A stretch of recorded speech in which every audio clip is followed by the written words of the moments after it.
State bank of Pakistan ने जून 2024 से अप्रैल 2025 तक 7 अरब डॉलर ओपन मार्केट से खरीदे और इन सब कार्रवाइयों के बावजूद नेट डिफरेंस आपकी 14 अरब जो अभी रिजर्व्स हैं उसके अंदर सिर्फ 860 मिलियन डॉलर का आया।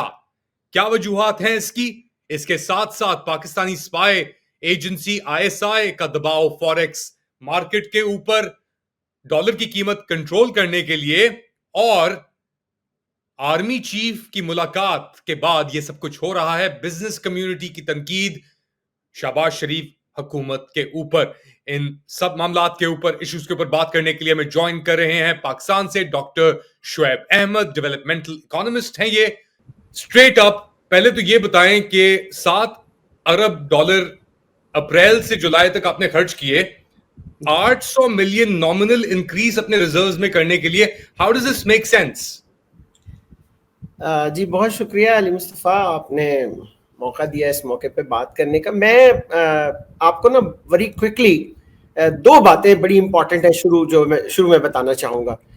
एक तो ये है जी कि जब से हमने होश संभाला है ना, यानी फॉर्चुनेटली कह लें और अनफॉर्चुनेटली एटलीस्ट मेरी लाइफ में मैंने ये देखा है कि we are to some extent in state of war.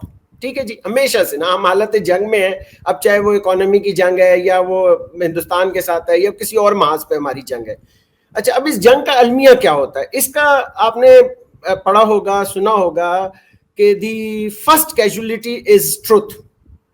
ठीक है जी, तो जो सच्चाई है ना वो आपकी सबसे पहले फौत हो जाती है, वो सबसे पहले जख्मी हो जाती है और उसकी वजह से आपके पास कहीं से भी कोई अच्छी खबर नहीं आती, या अगर आती भी है तो वो इस तरह से मोल्ड होके आती है कि आप उसको जस्टिफाई नहीं कर सकते। मतलब मैं लाख चाहूँ आपको बतौर अपना जितना भी मेरा लाइफ का एक्सपीरियंस है, मैं बहुत सारे आपको आर्ग्यूमेंट्स दे के बहुत सी चीज़ों पर कन्विंस करना चाहूँ तो मैं नहीं कर सकूँगा, और अगर मैं आपको सपोर्टिंग एविडेंस देना चाहूँ तो मैं नहीं दे सकूँगा, बिकॉज मैंने जैसे आपको कहा कि सच्चाई की इस वक्त फौतगी होगी। दूसरा, अगर हम पाकिस्तान की इकोनॉमी को देखें ना, और मैं आपके सवाल का अगर एग्जैक्टली जवाब दूं तो मैं एक बड़े आसान लफ्जों में आपको कह सकता हूं कि हम एक ऐसा पेशेंट है जो अपने लंग्स पे सांस नहीं ले रहा, जिसको हमेशा सांस लेने के लिए किसी न किसी आर्टिफिशियल सपोर्ट की जरूरत होती है।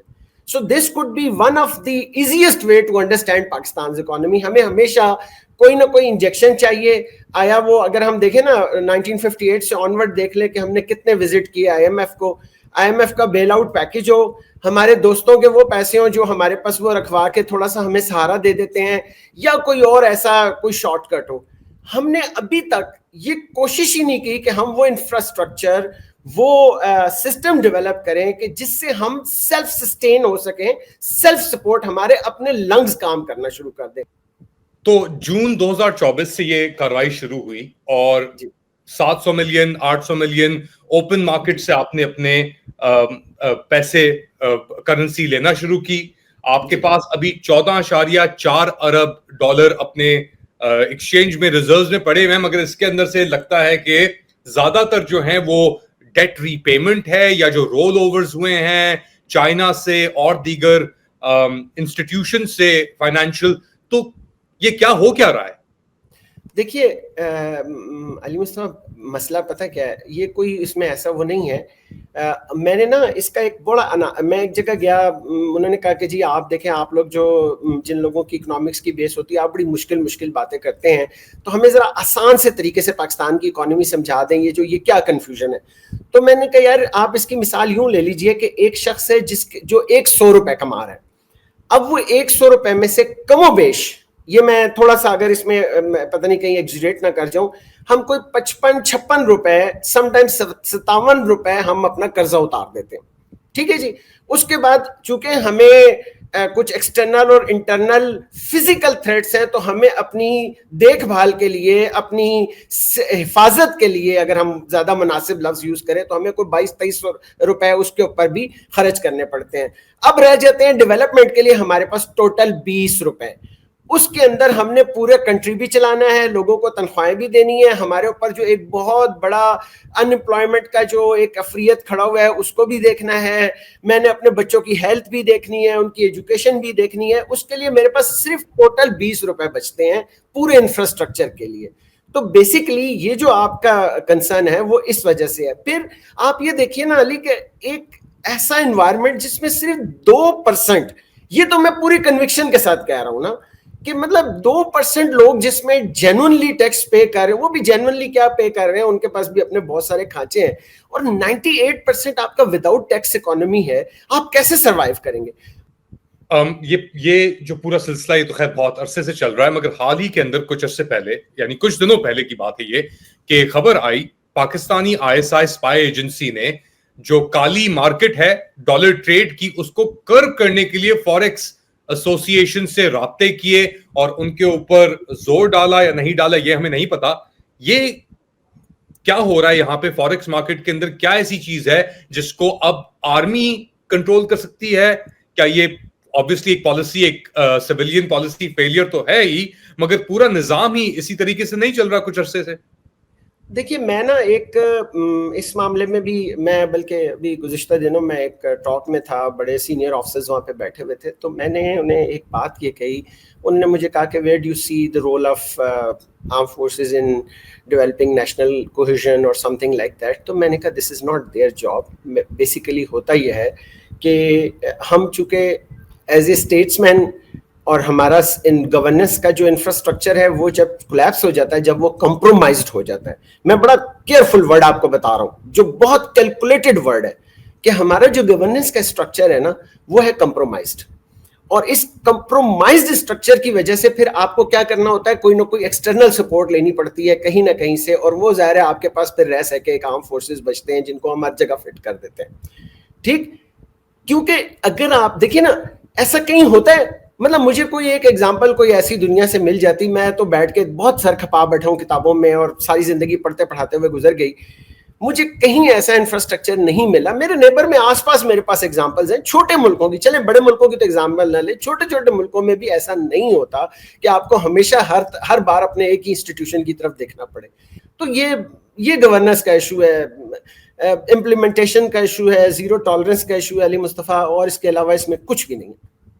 تو پھر اس کا حل کیا ہے؟ کیونکہ ابھی few days ago again ہم نے دیکھا کہ پاکستان کی جو بزنس کمیونٹی ہے, FPCCI کے پریزیڈنٹ سے لے کر لاہور چیمبر, سب جگہوں سے یہ لوگ آئے اور انہوں نے ڈائریکٹلی جا کے بات کی آپ کے آرمی چیف سے. اب میں جانتا ہوں کہ آرمی چیف نے اپنے آپ کو بہت ایکزرٹ کیا ہوا ہے, SIFC بھی ان کا ایک پروجیکٹ تھا جو جس نے ملٹری کو بالکل اکانومی کے بیچ میں لا کے رکھنے کی کوشش کی. اب اس ایکسپیریمنٹ کو بھی 2 سال ہونے کو آ رہے ہیں, تو اور وہ تنقید کر رہے تھے کہ جی شہباز شریف یا جو موجودہ حکومت ہے یہ کمپلیٹ کلیپس اور فیل ہو چکی ہے. احسن اقبال کے اوپر بھی تنقید ہو رہی ہے.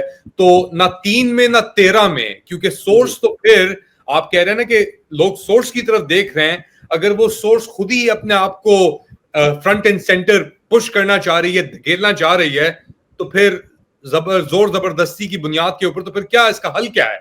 نہیں علی, میں اس معاملے میں نا ود ڈیو ریسپیکٹ میں یہاں پہ آپ سے ڈس ایگری کروں گا. ایسا نہیں ہے نا, I am with in the system, میں تو ان چیزوں کو دیکھ رہا ہوں نا, یہاں بیٹھ کے سامنے دیکھ رہا ہوں. میں اس بات کو ہرگز ماننے کے لیے تیار نہیں ہوں کہ فورس خود سے چیزوں کو مینپولیٹ کرتی ہے, نہیں کرتی علی, ایسا نہیں ہوتا. یہی تو وہ مس پرسپشن ہے جس نے ہمارے سسٹم کو تباہ و برباد کیا ہوا ہے. یہ میری اسٹیٹس مین شپ کی نالائکی ہے, یہ میرے ان لوگوں کی نالائکی ہے جن کو میں میرے سسٹم کے اوپر جو اس وقت قبضہ کر کے بیٹھے ہوئے ہیں, ان کی کوئی لیجیٹیمیسی تو مجھے بتائیں نا یار. ابھی آپ دیکھیں آپ کی مرضی کے فیصلے آ رہے ہیں, سب کچھ ہو رہا ہے. جب ایک آدمی میں ایک اور سٹنگ میں تھا کسی جگہ پہ, تو وہاں پہ ایک بات ہو رہی تھی, تو میں نے انہیں کہا یار آپ ذرا نا پروفائل چیک کیجئے ان لوگوں کی جن کے پاس کوئی ذمہ داری ہوتی ہے. یار غضب خدا کا, آپ دور کیوں جاتے ہیں؟ میں یہ چھوٹا سا میرا اسلام آباد کا ایک, میں فیڈرل کیپٹل میں رہتا ہوں اور میرے نیبر میں راولپنڈی سٹی ہے. یہاں سے جن لوگوں کو جو میرے الیکٹڈ سو کالڈ ریپرزینٹیٹیو ہیں, جو ذمہ داریاں ان کو دے کے بٹھایا ہوا ہے, میرا ایک یہاں کا MNA ہے جو ساری زندگی میڈیسن کا کام کرتا رہا, ٹھیک ہے جی, وہ اس وقت ریلوے کا منسٹر ہے. اب مجھے بتائیں نا, میں اگر یہاں پر میں کہتا ہوں کہ یار میرے اگر 2 میری پلٹونیں نکل کے باہر آ گئی ہیں اور وہ ان چیزوں کو دیکھ رہی ہیں, تو یہ اصل ہم کور ایشو کی طرف نہیں جا رہے کہ اصل مسئلہ کیا ہے, پھر ہمیں سورس کی طرف دیکھنا پڑتا ہے. اصل بات یہ ہے جی پلیز. 22% ان امپلائمنٹ اس وقت پاکستان میں آفیشلی, तकरीबन 33 million people have left the country since 2020. जी इसको आप आपके जो हुक्मरान है वो ब्रेन गेन के तौर पे आपको पेश कर रहे हैं, मगर अभी हाल ही के अंदर रिपोर्ट आई है एक कि इस ब्रेन गेन ने साला तकरीबन $4.5 अरब पाकिस्तान की इकोनॉमी से उड़ा दिए हैं, नुकसान हुआ है उसका। और ना सिर्फ ये, ऑब्वियसली अगर कोई क्वालिफाइड बंदा पाकिस्तान से बाहर जाता है तो उसका पूरा सिस्टम है, स्कूलिंग भी है, एम्प्लॉयमेंट भी उसके ऊपर, अपना लोग एम्प्लॉय वो करता होगा कि एक बंदा 10 लाख रुपए कमा रहा है पाकिस्तान में और वो कहता है कि मुझे पाकिस्तान में नहीं रहना, वो छोड़ के चला जाता है, तो उस 10 लाख की बुनियाद के ऊपर पता नहीं कितने और घर चलते होंगे। तो this seems like a big disaster, क्योंकि आपकी ग्रोथ अब प्रोजेक्टेड है 3% के ऊपर। Agriculture has collapsed, agrarian economy has collapsed, the people in power are still there. आप कह रहे हैं कि जी मसला वो नहीं है कि जो लोग सोर्स की तरफ देख रहे हैं, मसला वो है जो लोग जिन्होंने जकड़ा हुआ है, मगर वो जकड़ा हुआ किसकी बुनियाद के ऊपर है? सोर्स की बुनियाद के ऊपर ही है ना। ऊपर से तो नहीं आके कहीं से कि जी हम जकड़ लिया है हमने या निजाम को हम नहीं चलने देंगे, इलेक्शन भी चोरी होंगे, सीटें भी चोरी होंगी, पॉलिटिकिंग भी होगी, सब कुछ होगा, मगर इल्जाम मत लगाना, तनकीद मत करना मुझे। हो क्या रहा है कि आप जब एज ए स्टेट्समैन बैठे हैं, आपको असेंबली हमने दी है ना, बिठाया है, चले आप इलिजिटिमेट थे जो भी थे, अब आके आप असेंबली में बैठ गए, यार डिलीवर तो करो ना वहां। अब आपको अल्लाह ने मौका दिया था, ठीक है, आपका जो सबसे बड़ा एनिमी था उसको आपने जेल में बंद कर दिया, वो भी बंद हो गया, ठीक है, आपने बिठा दिया उसको। अब आपके पास था ना घोड़ा मैदान, आप और मैं बैठे हुए बात कर रहे हैं ना, हमें ही अल्लाह ने अपॉर्चुनिटी दी मुझे आपसे बात करने की, मैं कर रहा हूँ, जो मेरे पास बेस्ट पॉसिबल नॉलेज है मैं आपको डिलीवर कर रहा हूँ।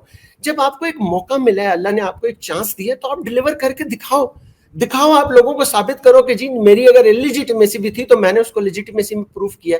कौन सा ऐसा एरिया है जिसमें इतने अरसे के अंदर, सिवाय इसके कि वो कहानियां सुना देते हैं, और जैसे मैंने आपको बताया कि वो देख के ना सोशल मीडिया, और जो सोशल मीडिया का ट्रेंड होता है वहां जो हवारियों ने जिन्हें घेरा हुआ है, और आप हैरान होंगे सुन के कि इनकी जो लेविश लाइफ है उसके अंदर 1% भी डिफरेंस नहीं आया। आपने अभी पिछले दिनों सुना होगा हमारे MNAs, हमारे MPAs, हमारे मिनिस्टर्स की तनख्वाहें, हमारी जजेस की सैलरीज वो किस तरह से मल्टीप्लाई हो रही है। वहां IMF को कुछ नजर नहीं आता। एक मेरे जैसा कॉमन मैन है, उसके ऊपर जितना मर्जी आए आप बर्डन डाल दें, टैक्सेस का फलां फलां फलां, वो उसको आप जितना मर्जी आए रगड़ा लगा दें। ये डायनामिक्स बड़े अजीबो गरीब हैं। शुगर स्कैंडल सामने आया है कि बहुत अच्छे, वेरी गुड किया, और फिर इट्स अ सीजनल अकरेंस, मगर इस बार जो हुआ है उसने तो अपेरेंटली सब रिकॉर्ड्स तोड़ दिए हैं। इसके साथ साथ आपका एक और इदारा क्रिएट किया गया SIFC के नाम से, उसके ऊपर थोड़ी रोशनी डालें कि उसका क्या हुआ और ये शुगर स्कैंडल क्या है। और एक और बहुत अहम चीज इसके अंदर ये भी है कि अपना हम ब्रेन गेन और ब्रेन ड्रेन की बात करते हैं। इस वक्त तो पाकिस्तान से पैसा बाहर निकल रहा है नेट।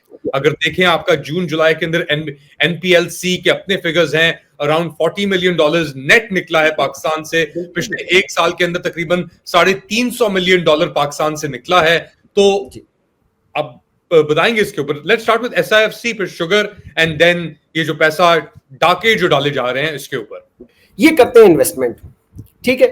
अब खान साहब जो थे हमारे, जहांगीर तरीन खान साहब, उन्होंने ज़ाहिर है पिछले दौर में बड़ा पैसा लगाया था, आपको पता ही है। अब इस वक्त वो पाकिस्तान में शुगर के, मतलब ज़ाहिर है वो he is a king in Pakistan, और वो सब चीज़ों को होल्ड करते हैं। फिर उनके साथ जितना भी इंटरेस्ट ग्रुप है, यहाँ पर जो शुगर मिल्स हैं हमारी, मैं अभी यहाँ पे टाइम नहीं है कि मैं आपको 1 बाय 1 गिनवाना शुरू कर दूंगा किसकी, ये तो सारे के सारे इस वक्त हमारी गवर्नमेंट में बैठे होते हैं, ठीक है। जब ये लोग बैठ के वहां पे ये कहते हैं ना कि जी माफिया माफिया माफिया, तो ये अपने गिरबानों में झांक के नहीं देख रहे होते कि जनाब माफिया तो हम खुद हैं। ये अपने जो खर्चात होते हैं ना, ये वो पूरा करने के लिए कभी इस मुल्क के अंदर कौन सा स्कैंडल, कभी गंदम स्कैंडल आ जाता है और कभी शुगर स्कैंडल। इस दफ़ा उसकी पीक ज़रा ज़्यादा इसलिए है, और उन्हें पता है कि पाकिस्तानियों ने चीनी खानी ही खानी है, जितना मर्जी आए उन्हें कह दें कि ये वाइट पॉइजन है, ये लोग बाज नहीं आएंगे। अब तो मरने पे भी आपको पता ही है ना कि वो यहाँ पर जो कुलों की दावत होती है तो वो कहते हैं यार इसमें मीठा भी ज़रूर बनवाना। तो हम तो वो कौम है। تو لہٰذا وہ اس کا خوب بھرپور ایڈوانٹیج لیتے ہیں, اور اس کے اندر وہی لوگ ہیں جو ہمارے سسٹم کے اندر بیٹھے ہیں. SIFC میں آپ کو بتاؤں یہ کوئی نیا میکینزم نہیں ہے, یہ بہت پہلے ہونا چاہیے تھا. اس کے 3-4 دفعہ پہلے پاکستان میں انیشیٹو لیا گیا کہ یار ایک ون ونڈو آپریشن ہونا چاہیے, جس کے اندر بڑے ماڈل ڈسکس کیے گئے. کبھی دبئی اماراتس کا ماڈل ڈسکس کیا گیا, کبھی اور دنیا کے ملکوں کے. ملیشیا کی ڈیولپمنٹ ہمارے سامنے ہوتی رہی, ہم سے 10 سال بعد آزاد ہوا. یہاں پہ باتیں ہوتی رہی کہ جی ون ونڈو آپریشن, اور اس ون ونڈو آپریشن کی آفر میں یا اس کے لالچ میں بہت سارے انٹرنیشنلی جو ریکگنائزڈ پاکستانی تھے ان کو پاکستان لایا بھی گیا. جو علی مصطفیٰ ان کا حال ہوا, ہمارے پاس بیسٹ وے گروپ سب سے بڑی ایک ایگزامپل موجود ہے کہ جس طرح یہ لوگ یہاں پہ آ کے خجل ہوئے اور دیگر وہ لوگ ہوئے. یہاں ون ونڈو کیسے, who is going to ensure the one window? یہاں آپ ایک سرکار کی ٹیبل سے ایک فائل بغیر پہیوں کے نہیں نکال سکتے. مجھے بتائیں نا, وہاں پہ آرمی بیٹھی ہوئی ہے, وہاں تو میرے ہی لوگ بیٹھے ہوئے نا, میرے ہی جیسے بیٹھے ہوئے ہیں, میرے ہی کام کے لوگ وہ جو ہے نا وہ بیٹھے ہوئے ہیں. اس لیے یہ SIFC, یہ چاہے فیلڈ مارشل اس کا خواب دیکھیں یا اس کو امپلیمنٹ کریں, امپلیمنٹ انہی لوگوں سے کروائیں گے نا. جو پیسہ میری ڈیولپمنٹ پہ خرچ ہونا چاہیے تھا, جو میرے بچوں کی ایجوکیشن پہ خرچ ہونا چاہیے تھا, جو میری پاکستانی کی ہیلتھ پہ خرچ ہونا چاہیے, وہ پیسہ چوری ہوتا ہے, اور وہ چوری کا پیسہ باہر جاتا ہے. یہ میں آپ کو بتا رہا ہوں, اینڈ دس از, مطلب میں پورے وثوق کے ساتھ آپ کو یہ بات بتا رہا ہوں. آپ کی بات سن کے تو لگ رہا ہے کہ system has collapsed. Has the system collapsed? And if so, اب اس کے بعد کیا آئے گا؟ اللہ تعالیٰ ہم پر رحم کر دے, ہمارے گناہ معاف کر دے کہ ہم نے پتہ نہیں کیا کون سے ایسے ہمارے, پتہ نہیں, بڑوں سے تو خیر نہیں ہوئے, وہ تو بڑے عظیم لوگ تھے. ہمارے ہی وہ جو گناہ ہیں جو ہمارے سامنے آ جاتے ہیں. ہمارے بچے اب اس وقت مطلب اب وہ برین ڈرین میں بھی جو چیز تھی ایک, وہ میں جلدی سے اس پہ بھی کامنٹ کر دوں کہ اب یہ کہاں جائیں. اب تو لوگوں نے باہر ہمیں لینا ہی بند کر دیا. میں کہا کہ آپ کے سامنے پالیسیز آ گئی ہیں, اس نے ہمارے بچوں کے ساتھ, پڑھے لکھے بچوں کے ساتھ کیا کیا ہے آپ کے سامنے ہے. تو اب کچھ نہ کچھ ہمیں یہی کرنا پڑے گا. اور جب تک منحص القوم, یہ انڈیویجول کا کام نہیں ہے, یہ غلط فہمی ہے کسی کو کہ کوئی ایک آئے گا اور وہ جھنڈا ہلائے گا اور پائپر ہوگا وہ پی فرینس کا, تو اس کے پیچھے سارے چلنا شروع ہو جائیں گے. ایسا کچھ نہیں ہے. یہ تو ہر بندے کو سوچنا پڑے گا, تب ہم اس کو بچا سکتے ہیں. On that ominous note, بہت بہت شکریہ ڈاکٹر شعیب احمد. امید ہے کہ آپ ہمارے پروگرام میں دوبارہ حاضر ہوں گے. آپ لوگ کیا سمجھتے ہیں؟ آپ اتفاق کرتے ہیں ڈاکٹر شعیب احمد کے انکشافات سے؟ بتائیں ہمیں کامنٹ سیکشن کے اندر. Do like, subscribe and share this content. اگلی بار تک اللہ حافظ.